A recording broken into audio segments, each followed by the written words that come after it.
Display આવતા રહી role અરે એક મિનિટ રોલ લેલા પછી હવે લાલા ડિસ્પ્લે આવતા રહી ગુજરાતની ધરતી પર અમદાવાદ શહેરમાં વીર સાવરકર સ્ટેડિયમ તારીખ 28 સપ્ટેમ્બરથી 12મી ઓક્ટોબર સુધી સ્વિમિંગની દુનિયાનું ખૂબ મોટી ટુર્નામેન્ટ એટલે કે 11મી એશિયન એક્વેટિક ચેમ્પિયનશિપ અમદાવાદ 2025નું આયોજન થવા જઈ રહ્યું જે ટુર્નામેન્ટમાં 28 દેશોમાંથી 900 જેટલા પ્લેયર 300 ઓફિશિયલ્સ અને બીજા હજારોની સંખ્યામાં વ્યુઅર્સ એ અમદાવાદ ખાતે પધારી રહ્યા છે.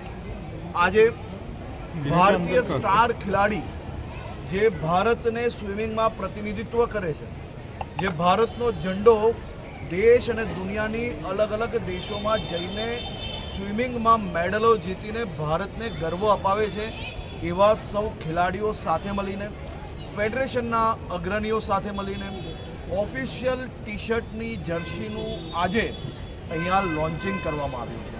હું ફેડરેશનને ખૂબ ખૂબ આભાર માનું છું કે આપે અમદાવાદની અંદર આ ટુર્નામેન્ટનું આયોજન કર્યું. આપ જોઈ શકો છો કે છેલ્લા 2 મહિનામાં ગુજરાતની ધરતી પર ઇન્ટરનેશનલ ટુર્નામેન્ટ્સનું આયોજન થયું, જેથી ગુજરાતના ખૂણે ખૂણે યુવાઓ સુધી સ્પોર્ટ્સ સેક્ટરની અંદર કેરિયર બનાવવા માટેની પ્રેરણા પૂરી પાડી શકાય તેવી આ ટુર્નામેન્ટ છે. સ્વિમિંગમાં રુચિ રાખતા ગુજરાતના સૌ નાગરિકોએ જરૂરથી આ ટુર્નામેન્ટ નિહાળવા અમદાવાદ ખાતે આવવું જોઈએ. આજે મારા ખાસ કરીને ખૂબ ગર્વની વાત છે ગુજરાત માટે.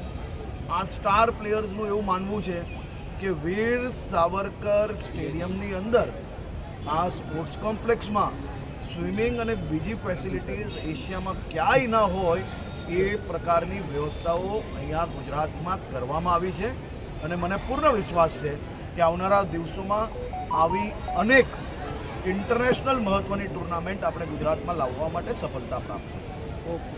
આભાર.